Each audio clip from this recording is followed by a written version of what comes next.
A Dothraki wedding without at least 3 deaths is considered a dull affair.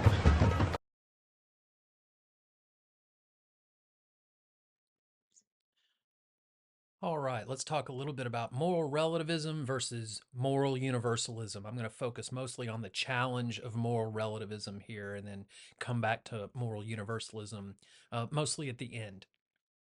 Because, moral relativism, that's a challenge to many of our common sense moral beliefs that we kind of walk around with in everyday life. So if you remember our starting point for talking about common sense morality, one of the main claims of it was that, say, at least some moral statements, some prescriptive or normative statements are objectively true and can be known to be true, but moral relativism, if it's true, challenges all of that. So, just a few pop culture references here to start out with. I've used lots of different pop culture examples over the years to illustrate this, and here are just a few. So, in Hotel Rwanda, we have really both moral universalism and moral relativism depicted in the film, which is of course based on a true story. It's been fictionalized some in the movie, I believe. I'm not sure how accurate it is, but nevertheless, in the movie, we've got the United Nations, which is supposed to represent the Universal Declaration of Human Rights. You can read that online very easily. Obviously, the idea of universal human rights presupposes some kind of moral universalism, that we have moral rights that no one, no government or no other agency, no other institution, and no other people ought to violate without wrongdoing. So again, they set up our obligations to each other, right? And declare what we're prohibited from doing to one another and what we're obligated to how we're obligated to treat others when we're engaged with them. And so in the movie, you have the United Nations representing the Declaration of Human Rights there, but you also have the moral relativism of the two ethnic groups that are warring against each other and do not recognize human rights at all. Certainly, the human rights between the two warring factions aren't there because they're committing an act of genocide and trying to eradicate people based on nothing more than their ethnic tribe, right? And then another fictional example here in the Planet of the Apes, whether you've seen the original one from the 60s or the more recent one with Mark Wahlberg here, you get again a depiction of moral relativism between the two cultures, the ape culture and the human culture, where neither of the other groups are affording the members of the other culture moral rights of any way, or draw limits about where rights, the borders of rights, don't extend to, apes or humans, depending on which culture you're in. And then most of you are probably familiar with Game of Thrones. It's more recent. And of course, there are lots of examples of the different moralities between cultures between the cultures that make up the world of Game of Thrones. In that show, they have all sorts of things that are culturally different, fictional examples, but also there are real world examples of the same things, like incest, arranged or forced marriages, whereas we tend to think that you get to pick when and if you get married, and to who if you decide to do so. But in the world of Game of Thrones, marriages are often arranged to create alliances. And then a big example here, of course, Dothraki wedding receptions are very different. They're considered bored if you don't have at least 3 deaths. That's very different than most of the wedding receptions that I've been to. And then lastly, one more quick little example. We get an example of relativism in Rick and Morty, where Rick teaches the members of one microverse that this hand gesture means peace among worlds, when it means something radically different, value-wise and meaning-wise, in his own culture, in his own universe. And so, again, what we're dealing with here is this basic meta-ethical debate. I've painted it very broadly before in the introduction to meta-ethics video, between moral realisms on the one hand and moral anti-realisms on the other. Moral relativism is a form of moral anti-realism, or a subcategory of that big general camp, and moral universalism, on the realist side. So moral universalism, again, is just the view that there are some universal moral, that is to say normative or prescriptive truths, that facts or values that apply to all people at all times. It's universal, right? Moral relativism, the denial of moral universalism and the view that morality is relative, in particular to cultural consensus, particular groups, societies, or in times and places, traditions, folkways, customs, that sort of thing, right? So it looks like both of those can't be true at the same time in the same respect. We've got a bit of a contradiction there, right? So, what kinds of arguments can be given on both sides of that debate? And what we'll do here is primarily think about moral relativism, and then by looking at some criticisms of moral relativism, hopefully show why there's some reason to think that moral universalism is a plausible view and offer a proposal for a universal standard from a contemporary thinker. So, moral relativism. This is an old view. It's a popular view. Many people take it to be obviously true. Um, but we'll worry about that, whether it really is true or much less obviously true. So again, I mentioned it's a very old view. The first Greek historian in Western philosophy, Herodotus, said, such then is the effect of custom. And Pindar appears to me to have said it rightly, that custom is the king of all men. In other words, custom, cultural traditions, cultural customs, practices are the basis of right and wrong. They're the standard of moral right and wrong, or good living versus bad living, right? So that's the standard, our traditions, our cultural, historical traditions. So let's look at a couple of folks that have proposed this kind of view of morality. We're going to look at two examples from anthropologists in the 20th century. The first one up is Ruth Benedict here. And a thing to watch out for in the readings and in the lecture is that, usually there are kind of two claims involved here. One of them is a descriptive claim. Sometimes people use the term cultural relativism um, to refer to the descriptive or the empirical claim, and moral relativism to refer to the metaethical claim, the non-empirical conceptual claim.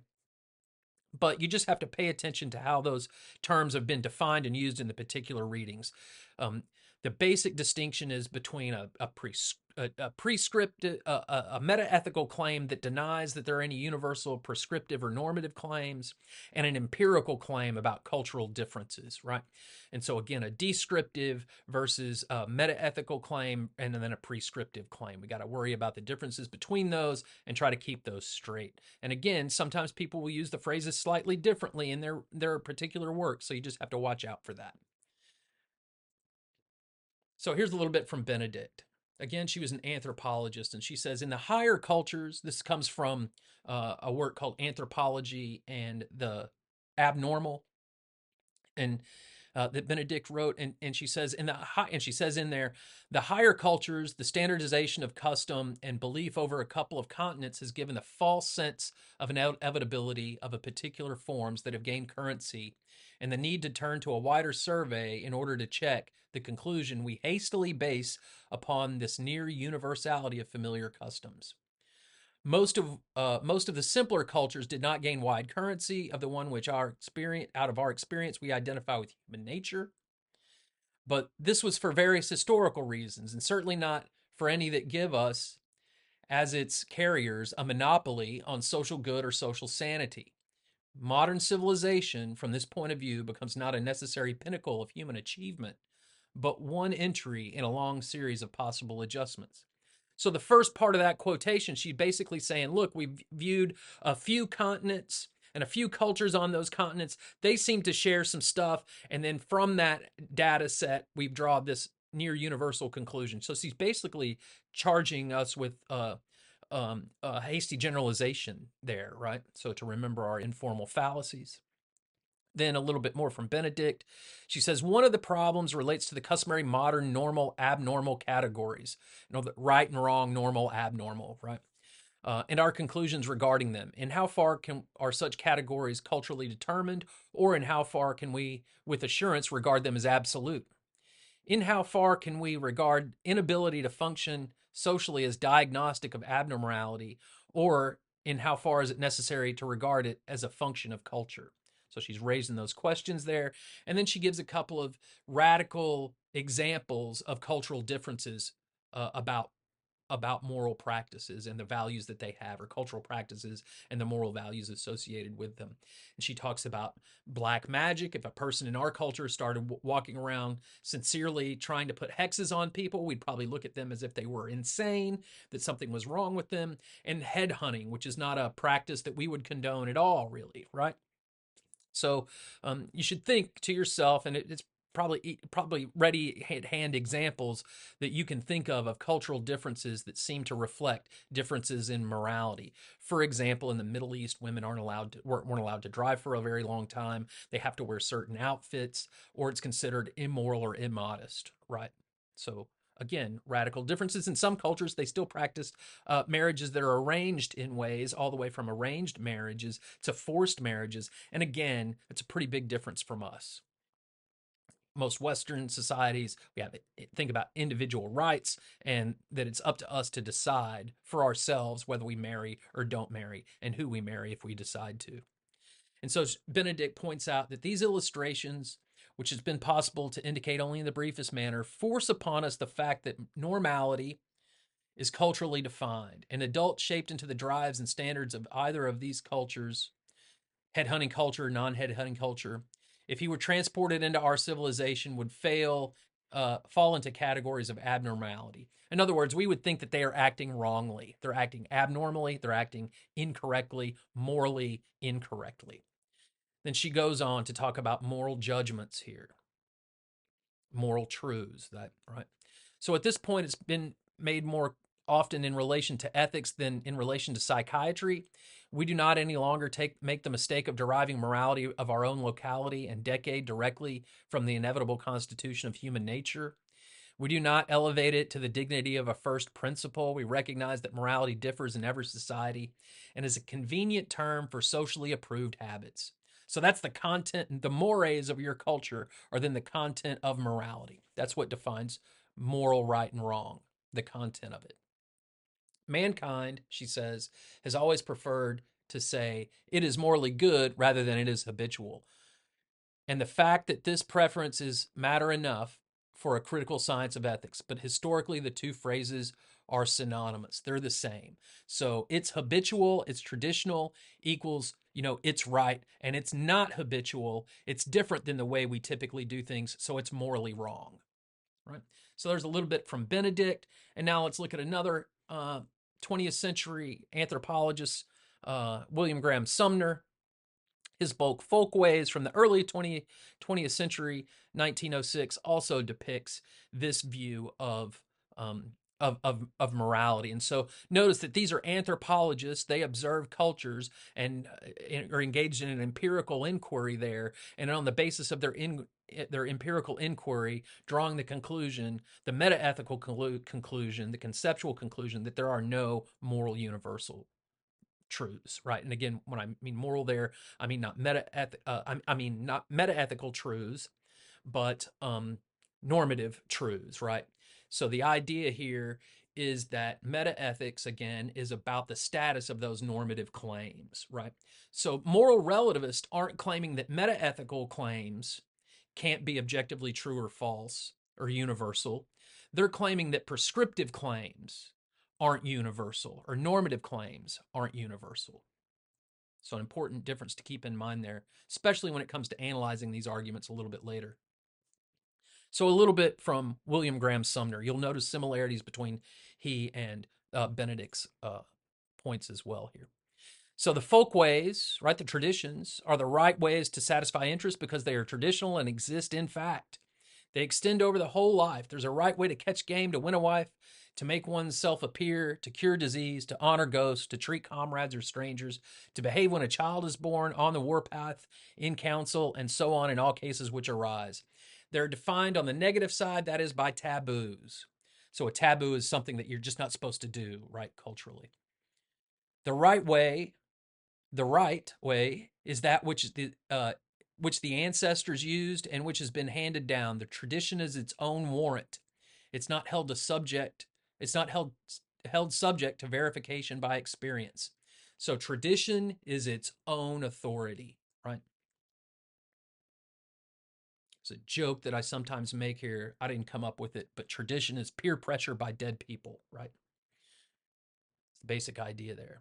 So again, traditional and moral authority then. So the notion of moral right is in the folkways. It is not outside of them. It's not of independent origin and brought to bear on them to test them. In the folkways, whatever is right is right. That's because they're traditional and therefore contain in themselves the authority of the ancestral ghosts. So he's denying the idea that there is some kind of abstract, rational, purely rational, mathematical like origin for moral truth, right? It's just in our cultural practices, which are contingent and particular. So a little bit on ethnocentrism. That's the technical name, Graham Sumner says, for the view of things in which one's own group is the center of everything and all others are scaled and rated with reference to it. So we judge other cultures by the standards of our own culture, right?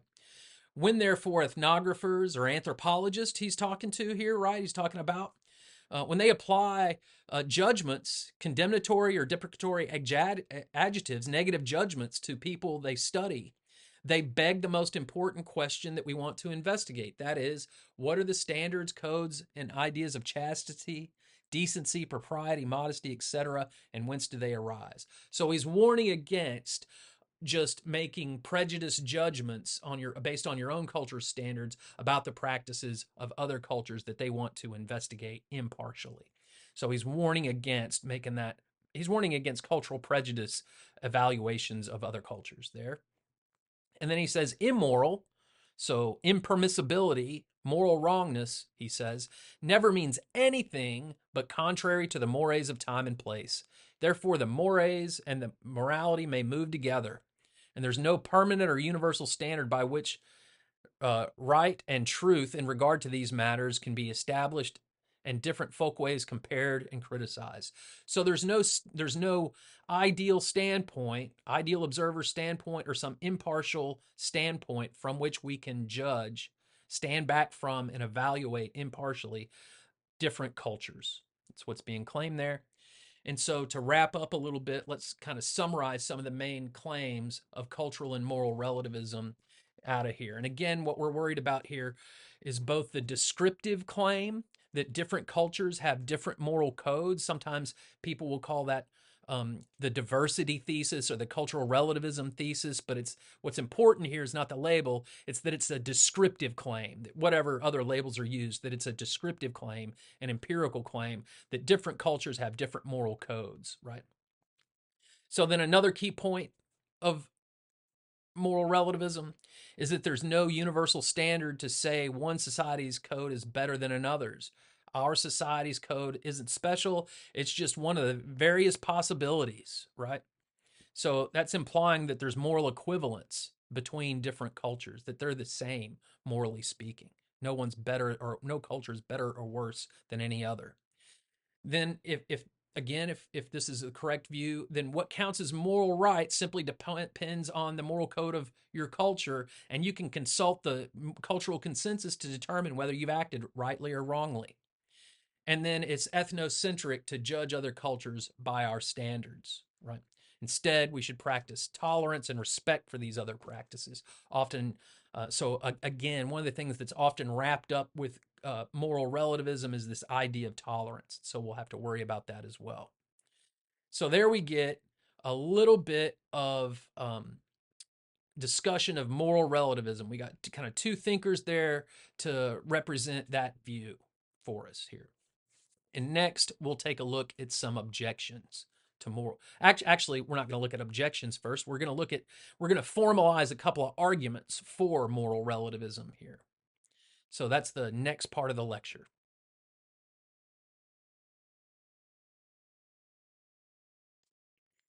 Okay, let's go over a couple of arguments for moral relativism. Whenever I teach this topic, I usually cover two basic arguments. So let's cover those now. First one's called the tolerance argument. You've probably, as you've noticed, this idea of tolerance is closely associated with moral relativism, pops up quite a bit in conversations about this topic. And so I've got a basic version of a tolerance argument here, just in the simple little modus ponens. If there are no universal moral truths and different cultures have different moral beliefs, then everyone ought to practice tolerance towards cultures with moralities different from our own.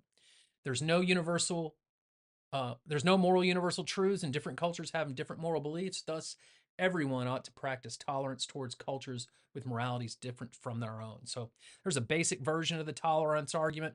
Here's a conversational version of that argument that we could use to get some practice reconstructing a little bit more of a complicated version of the argument.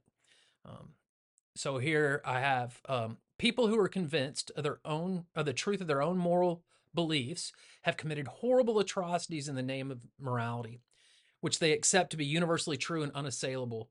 Take the Nazis for example. The Nazis were convinced that their own moral and superior racial superiority on the basis of what they thought counted as objective and scientific truths. On that basis, they engaged in genocide against non-Aryans and other groups. We see that the same kind of moral intolerance amongst religious groups towards those who do not share their moral and religious beliefs. According to this line of reasoning, if there are universal moral truths, then we ought to practice intolerance towards those that are different from our own, that have moralities different from our own culture. But obviously, we should not do that. We ought to practice tolerance towards those views, towards cultures that have moralities different from our own. So there are no universal moral truths, and if there are no universal moral truths, then moral truth, whatever that might mean, is relative to cultural consensus. So get some practice reconstructing that as a deductively valid argument. For that argument here in this passage, you're probably going to need a two-stage argument. So just to get you started here at the beginning of the semester, we'll try and work more up to you doing more of these all of your own till you can get in that, till you have it down a little bit, and then maybe you can do it all on your own towards the end of the semester. So I've got a basic reconstruction of that passage. Two stages. Here you need to fill in the sub-conclusion line and the final conclusion line to complete the argument as a fully deductively valid version of a tolerance argument here. So we've got, if there are cross-cultural universal prescriptive or normative truths, then everyone ought to practice intolerance towards cultures with moralities different from their own, but everyone ought to practice tolerance towards cultures with moralities different from their own. So thus, what has to be in that sub-conclusion line based on those first two premises to complete that. And then based on lines 3 and 4, we're going to get line 5. So you'd have to fill in line 3, that sub-conclusion, then line 4 follows from it. If there are no cross-cultural universal moral truths, then morality is relative to cultural consensus. Thus, fill in that line 5 for the final conclusion line. Right? So get some practice reconstructing arguments there. And then we could look at a simple version of the cultural differences argument. This one comes from James Rachel's, just a very simple version of the argument. One premise, different cultures have different moral codes. 2, the conclusion, therefore there's no objective truth and morality. Right and wrong are only matters of opinion, and opinions vary from culture to culture. So again, that comes from James Rachel's simple version of the argument. And again, I have a little bit of a more complicated version of the argument for us to use to get practice reconstructing arguments. So here's my my argument for moral relativism here, a casual one that we could then reformulate in proper form. Given all the differences, diversity, and disagreement between cultures when it comes to morality, there cannot be any universal moral truths. Moreover, when we look around at history and around the world today, we see that different cultures have different moral standards, different standards of right conduct. For example, in contemporary America, slavery is considered wrong. But previously in American history, there was institutional slavery, and it was not only considered moral but legal. Likewise, Americans think that they have a right to determine if and whom they marry. But in some cultures, they still practiced arranged and even forced marriages. Some cultures even practice honor killings for infidelity or immodesty, which are hardly considered punishable by death in developed Western societies that emphasize individual rights. So there are no cross-cultural universal moral standards. Since there are no universal moral truths, morality is based on cultural consensus, which varies according to place and time. So again, get some practice picking out the key premises and key sub-conclusion and final conclusion lines and reformulate that as a deductively valid argument. Again, to get you started, I've got a little fill-in-the-blank version of it here, where this time around, premise 2 is missing, and the final conclusion line is missing in line 5 that you need to fill in to complete it in a deductively valid fashion. So we've got, if there are cultural differences over morality, then there are no cross-cultural universal moral truths. Then line 2, what has to go in line 2 to complete that is a valid argument. Using the argument, your knowledge of the argument forms and what's given in lines 1 and 3, you should be able to fill in line 2. And then we get the sub-conclusion line, thus there are no cross-cultural moral truths. Line 4, if there are no cross-cultural universal moral truths, then morality is relative to cultural consensus. Then we get the final conclusion, line 5, what has to go in that line in order to complete it as a deductively valid argument. So get some practice reconstructing arguments in a deductively valid form. If you have trouble with that, certainly reach out and or ask questions in class. All right, there's a little bit of a more formal treatment of our two basic arguments for moral relativism.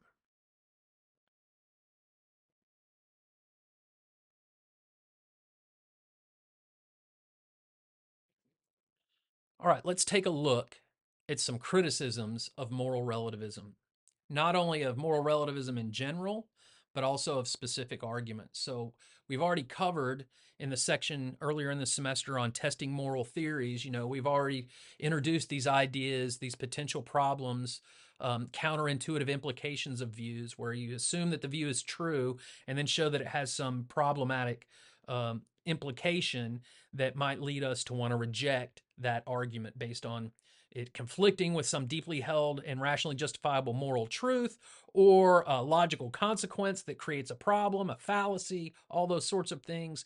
But then we have these kind of other objections, involving moral arbitrariness, moral equivalence, and things like that that could also seem to count against the plausibility of a moral theory. So let's just take a look at a few criticisms there. So first, earlier in the semester, I assigned this article from Johnson, and so moral relativism was introduced way back then already, and he points out a potential problem with it. So I just wanted to remind everyone of that passage from a previous reading. So this again comes from that Johnson article on the Colbert style of doing philosophy, and there he writes, the cultural relativist, like the individual relativist, says that truth is relative. However, the cultural relativist says truth is relative to whole cultures rather than to individuals. In the moral realm, which is what we're worried about here, the cultural relativist says that the majority consensus on morality in a culture defines morality for that culture. For example, if the majority of people in a culture agree that abortion is immoral, then abortion is moral for members of that culture. Cultural relativism is tempting because it appears to resolve cultural conflicts. Embracing this view would seem to promote tolerance between the two cultures. Contrary to its aims, he writes, cultural moral relativism can actually promote intolerance between cultures. For example, during the Third Reich in Germany, the oppression of Jews was accepted by the moral majority. Thus, according to the cultural moral relativism, the intolerance of the Nazi Party was morally justified for that culture. Of course, you probably don't agree, despite what Colbert's child-safe Nazi might convince you to think. And the fact that Valkyrie taught us that there were some good Nazis. Valkyrie were some Nazis who actually tried to oust Hitler. Clearly, cultural moral relativism is hard to swallow, he writes. So again, he's kind of pointing out an issue. It's said to promote tolerance, but it looks like it could just as easily promote intolerance, right? So there's one issue with the tolerance argument. And then let's take another example here. This comes from a textbook that I sometimes use for my classes. It's called Classic Questions in Contemporary Film by Dean Klosowski. And there he writes of the tolerance argument that the tolerance argument gains its strength from the intuition that the world would be better, a morally better place, if everyone practiced more tolerance. We would better appreciate and understand other cultures if we did. There's certainly some truth to this. Consequently, the argument from tolerance is importantly grounded in two interesting ideas. The first is that if some cultures are morally inferior to, then they ought to be treated as such. And the second idea is that tolerance is to be valued, which explains why intolerance ought to be disparaged and avoided. These two ideas ground the premises of the argument. If either is problematic, then the argument fails. The second idea, tolerance as an ethical ideal, seems particularly problematic for the moral relativist. If tolerance is an inherent feature of moral relativism, then moral relativists like Sumner or Benedict catch themselves in a contradiction. If tolerance were an ethical ideal, then it would seemingly apply to all cultures. It would become a universal, cross culturally binding moral truth. And of course, moral relativism denies moral universalism. So, again, there we've got a couple of issues raised, a couple of critical questions to worry about with regard to the tolerance argument. Here's James Rachel's, contemporary philosopher, and now we'll take a look at some objections that he makes. And so, like I just mentioned, he in his article, "The Challenge of Moral Relativism," he points out some common problematic implications for moral relativism. If it's true, then there's no basis for judging one culturally morally superior or inferior to others. There's moral equivalence. What counts as moral to you is just an arbitrary matter of where you happen to be raised and socialized, where you grew up. So that looks like it's implying moral arbitrariness. Both moral equivalence and moral arbitrariness look problematic. It can't be the case, right, that beating up little old ladies is morally equivalent to helping little old ladies walk across the street. Or do we really want to say that Nazi culture is morally equivalent to non-Nazi moral culture? Again, it looks like it's hard to swallow there, right? And then third point, determining right conduct would simply be a matter of consulting the moral standards of our own society. But here's a bit of a problem that'll come up. There's disagreement internal to societies as well. And then no moral progress. What that means is if you happen to have the intuition that our culture is better off, morally speaking, now than when there was institutional slavery in it, that's not really a plausible thing if moral relativism is true. It's just different. It didn't get better, morally speaking. So there's no like kind of teleological moral progress involved there. If moral relativism is true, they're just different entries, different possibilities, right? And so Rachel's goes on to note that many people have rejected moral relativism because of those three implications, but then he adds a couple of layers as well here.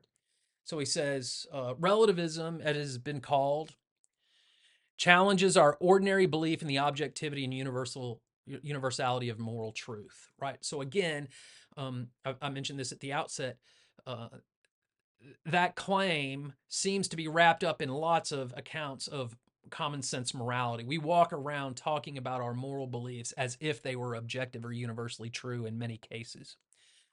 So he continues here. It says, in effect, that there is no such thing as a universal truth in ethics. There are only various moral codes and nothing more. Moreover, our own moral code has no special status.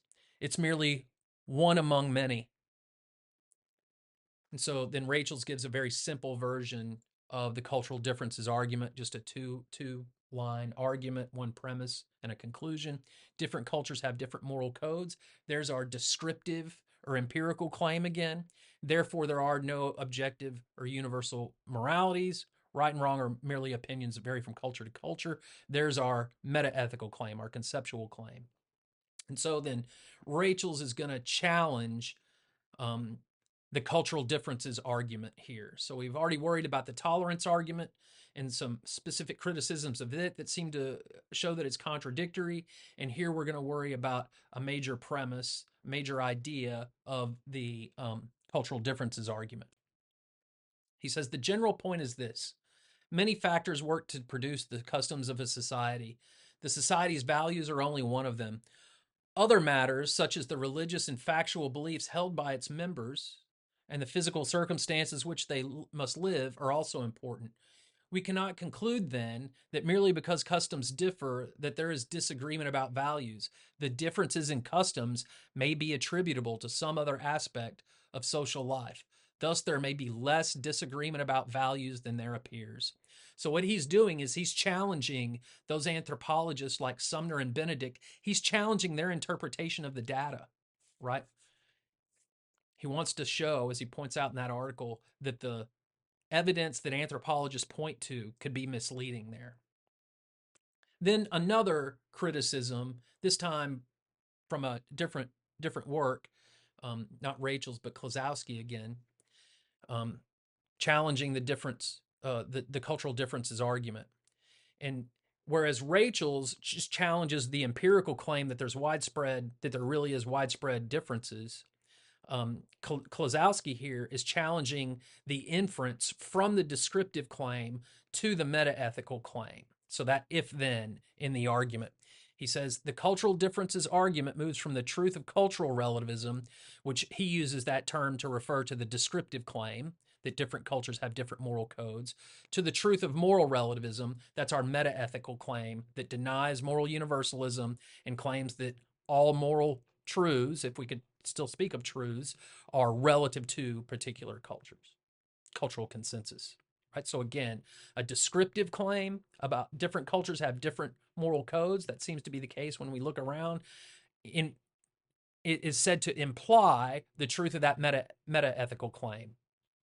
So this move, he writes, assumes that disagreement about a topic is sufficient to establish a lack of universal or objective truths about it.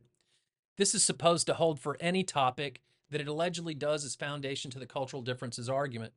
If this underlying assumption is false, then the cultural difference argument fails. Indeed, the argument seems open to criticism on this very point. Consider debates about the shape of the earth.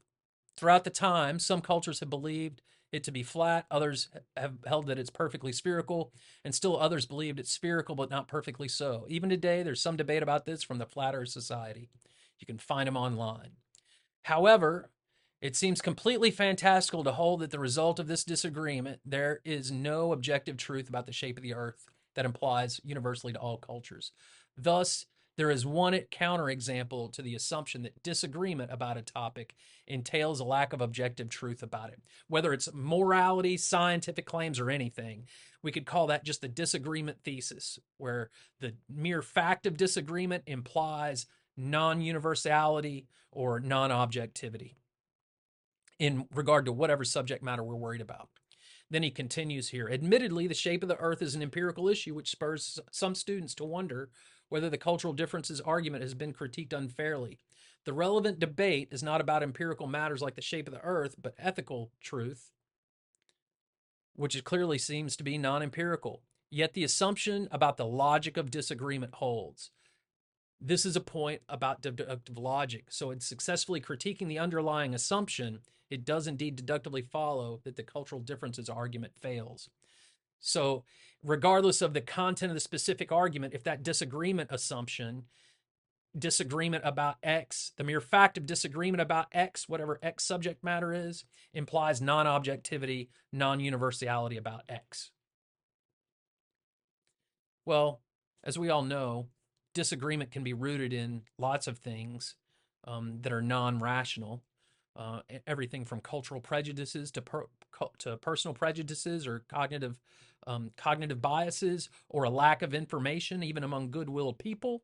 So the mere fact that there's disagreement about something doesn't imply that there's no objective or universal truth about it. So again, think about which specific premise or premises in the cultural differences argument does that challenge? Particularly with this objection, look at the more complicated version of the argument, not the simple version of the argument.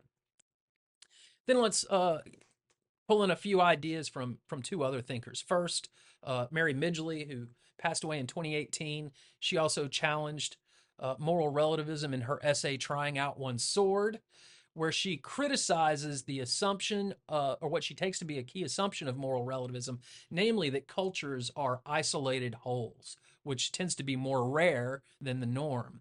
So she says, I want to discuss here one very short way of dealing with this difficulty, a drastic way which many people now theoretically favor.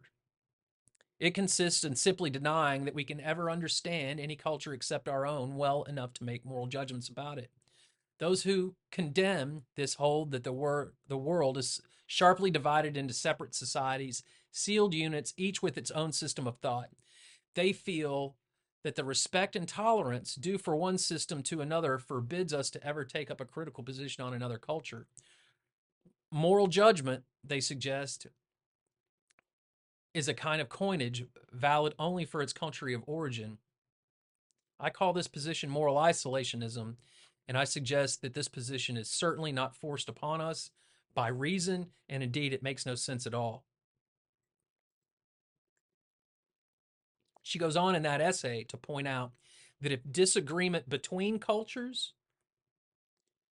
means that we can't evaluate, we have to refrain from judging or evaluating other cultures, then the disagreement internal to a culture also undermines judging within our own cultures. So that's what she's pointing out there, both that we're not culturally isolated from one another in the way the argument typically seems to presuppose, but also that if disagreement between cultures implies we have to refrain from judging other cultures, that disagreement internal to a culture would prevent us, by the same reasoning, to judge people within our culture. So that looks like the argument collapses in on itself there. And then Martha Nussbaum. So I'm going to pull a couple of ideas here to wrap things up from her essay on judging other cultures, the case of female mutilation. So what she's referring to there is female genital mutilation, which is a practice that's engaged in some cultures that removes some anatomy from women, often against their will. So, is consent just a Western value, or is it universal? So she mentions some of the key claims of moral relativism, and then I won't go through all of it here. I just want to mention these briefly to give you an idea of what she's arguing here. I've loaded y'all up with enough readings already, I think. So you can easily find this essay online. So if you're interested in it, you can find it and read more about it there. But she lists off the key claims of moral relativism, similarly to Rachel's and Midgley there. So the first claim is that it's wrong to criticize practices of other cultures unless one's prepared to apply the same critical standards to one's own. Two, it's wrong to criticize other cultures unless the critic's culture has eradicated all comparable wrongdoing in one's own culture. Three, female genital mutilation is morally on par with practices of dieting and body shaping in other cultures that don't practice those. And then four, female genital mutilation involves the loss of a capacity that may not be especially central to the lives in question, and one which Westerners attach disproportionate moral significance. So what she's doing there is some defenders of that practice have said that Western cultures place too much emphasis on sexual gratification as a value, right? Rather than just as reproduction. And here's her rejoinders, just real quickly. So 2-1 to the first claim of moral relativism, she says that's true. We should not have double standards, right? Fair enough. Double standards, special pleading, fallacies, logical contradictions are involved in double standards as well, right? So she says the first one's true. Two, it's wrong to criticize other cultures unless the critic's culture has eradicated all comparable wrongdoing in their own culture. She claims that's false. Notice that would basically eradicate moral judgment, which seems implausible on its face. It would eradicate all moral judgment again. And then three, she claims is false, that those are not on par. Choosing to diet or even have cosmetic surgery on yourself is one thing. Performing, shaping someone else's body is a different thing, right? So those don't look like they're morally equivalent at all. Y'all might think it's fine for me to go and get my tattoos, but it would probably be wrong, you would think, for me to pin someone down and tattoo them against their will.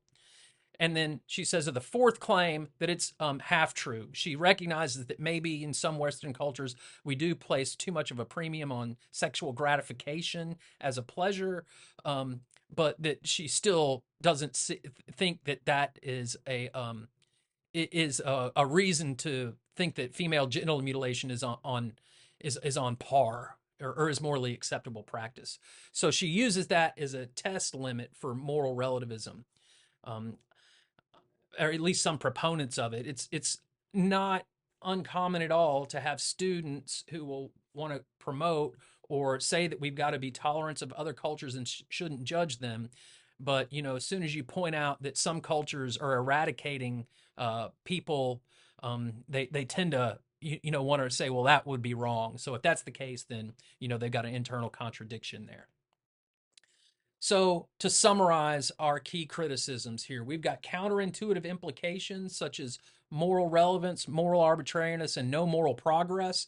If moral relativism is true, then it looks like it has each of those problematic implications. And again, some people would reject the theory, think that that's sufficient to reject the theory. We've got specific criticisms of the specific arguments that we've looked at.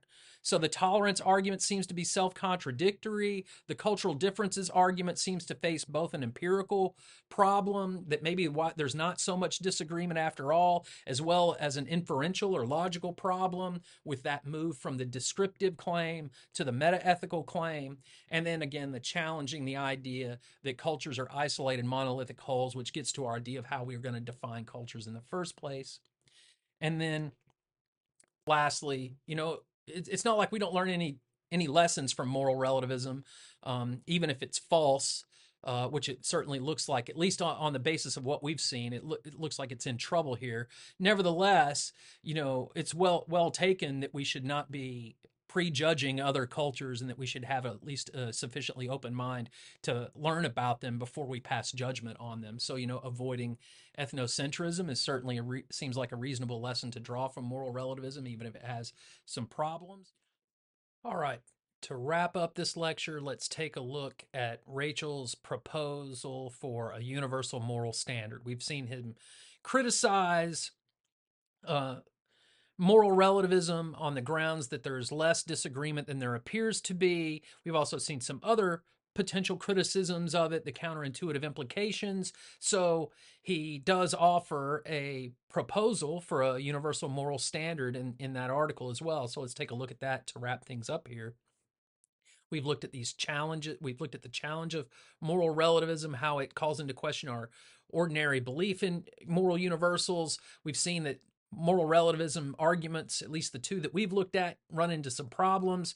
So given those problems, we might, kind of think that maybe moral relativism doesn't have so much going for it and start looking for a universal standard here. And so Rachel's proposes one.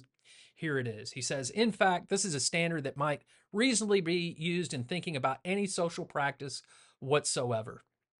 We may ask whether the practice promotes or hinders the welfare of those lives who are affected by it. And as a corollary, we may ask if there's an alternative set of arrangements that would do a better job of promoting their welfare. If so, we can conclude that the existing social practice is deficient. So, for example, we could take that the example of female genital mutilation and say, does that social practice help or hinder the people who get affected by it?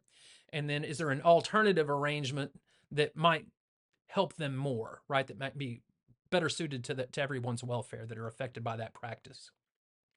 So he wraps up here. He says, but this looks like just the sort of independent moral standard moral relativism says cannot exist. It is a single standard that may be brought to bear in judging the practice of any culture at any time, including our own. Of course, people will not usually see this principle as being brought in from the outside to judge them, because like the rules against lying and homicide, the welfare of its members is valid internal to all viable cultures, right? So here's a standard that Rachel's is proposing to evaluate any social practice whatsoever, and that would avoid that ethnocentrism problem. All right, so there's a proposal for a universal moral standard. If you're still sympathetic with moral relativism, you gotta, worry about what to do at this point. Granted, we've only covered two arguments for it. Maybe there are others, but given the two that we've looked at, we've got some problems. Not to mention, we have just these counterintuitive implications. If moral relativism is true, then we have those problematic implications of of arbitrariness, equivalence, and no moral progress. So you'd need to find maybe a response to those objections and so show that they're not problematic. You also may want to think about if there's any rejoinders to the specific criticisms of the tolerance argument and the cultural differences argument. Could you show that no, it's not really self contradictory, or show that no, there really is widespread cultural differences? Or if neither of those seem like plausible options, then perhaps there's an alternative argument for moral relativism other than the tolerance argument or the cultural differences argument that doesn't suffer those same kinds of problems. So those are some of the basic considerations you'd have to worry about if you still want to defend moral relativism at this point. All right, there's our lecture on moral relativism and moral universalism. Hope that helped clear up things a little bit for you. If not, ask further questions in class. Come see me during office hours, and we'll be happy to talk with you more about it then. All right, y'all take care.